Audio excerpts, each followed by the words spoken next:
समुद्र का रहस्य, खारे पानी की पहेली। नमस्ते दोस्तों, आज हम एक ऐसे सवाल का जवाब ढूंढने की कोशिश करेंगे जो सदियों से लोगों को हैरान करता आया है।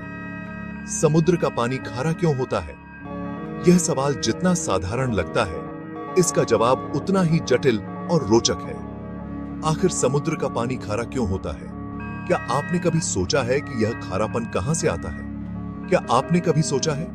चलिए, इस रहस्य को सुलझाने के लिए हम एक रोमांचक सफर पर निकलते हैं। आइए, इस इंटरेस्टिंग सफर पर चलते हैं और इस रहस्य से पर्दा उठाते हैं। समुद्र का खारापन सिर्फ एक प्राकृतिक घटना नहीं है, बल्कि इसके पीछे कई साइंटिफिक रीजंस छिपे हुए हैं। यह सवाल सुनने में जितना आसान लगता है, इसका जवाब उतना ही मजेदार और ज्ञानवर्धक है।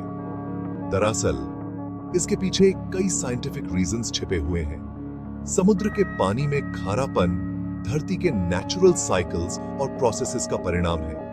इन रीजंस को समझने के लिए हमें धरती के नेचुरल साइकिल्स और प्रोसेसेस को समझना होगा। पानी का वाष्पीकरण, बारिश और नदियों का समुद्र में मिलना, ये सभी प्रक्रियाएं मिलकर समुद्र के पानी को खारा बनाती हैं। तो चलिए, इस फैसिनेटिंग जर्नी को शुरू करते हैं और जानते हैं कि समुद्र का पानी खारा क्यों होता है।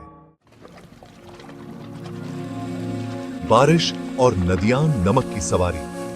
बारिश की बूंदें जब आसमान से गिरती हैं, तो वे एक अद्भुत यात्रा पर निकल पड़ती हैं। बारिश का पानी प्योर होता है, यह तो हम सभी जानते हैं। यह पानी बिना किसी अशुद्ध के होता है, बिल्कुल साफ और ताजगी भरा। बारिश का पानी जब जमीन पर गिरता है, तो यह मिट्टी और पत्थरों के साथ मिलकर एक नया रूप ले लेता है। यह प्रक्रिया बहुत ही रोचक है। जब यह बारिश की बूंदें जमीन पर गिरती हैं, तो अपने साथ मिट्टी और पत्थरों को घोलकर नदियों में बहा ले जाती हैं। यह किस्सू भी मिट्टी और पत्थरों को घोलकर अपने साथ बहा ले जाता है। अब इन पत्थरों में अलग अलग तरह के लवण होते हैं, जिनमें सोडियम क्लोराइड यानी नमक भी होता है। यह नमक पानी में घुलकर नदियों में मिल जाता है। नदियां इस घुले हुए नमक को अपने साथ बहाकर समुद्र में ले जाती है। यह प्रक्रिया निरंतर चलती रहती है, जिससे समुद्र का पानी खारा होता जाता है। यही प्रक्रिया लाखों करोड़ों सालों से चलती आ रही है, जिसके कारण समुद्र में नमक की मात्रा बढ़ती जा रही है। समुद्र का पानी इसलिए खारा होता है क्योंकि यह नमक नदियों के माध्यम से उसमें पहुंचता है। यह एक अनवरत प्रक्रिया है जो प्रकृति के चक्र का हिस्सा है। नदियों का योगदान खारेपन का स्रोत। नदियां अपने साथ खनिज और लवण लेकर समुद्र की ओर बहती हैं। नदियां समुद्र के खारेपन का सबसे बड़ा सोर्स है। ये लवण और खनिज समुद्र में जमा होते रहते हैं। हालांकि नदियों के पानी में नमक बहुत कम होता है, लेकिन लाखों सालों से यह प्रक्रिया चलने के कारण समुद्र में नमक जमा होता रहता है।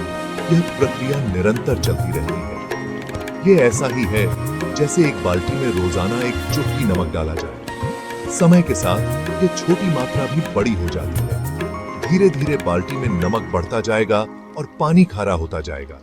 इसी तरह समुद्र का पानी भी समय के साथ अधिक खारा होता जाता है।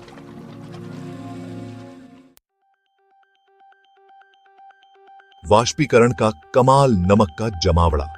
समुद्र का पानी लगातार सूर्य की गर्मी से इवेपोरेट होता रहता है, लेकिन इवेपोरेशन के दौरान केवल पानी भाप बनकर उड़ता है, जबकि नमक समुद्र में ही रह जाता है। इस प्रक्रिया के कारण समुद्र के पानी में नमक और भी ज्यादा कॉन्सेंट्रेटेड हो जाता है, जिससे समुद्र का पानी खारा हो जाता है, जिससे समुद्र का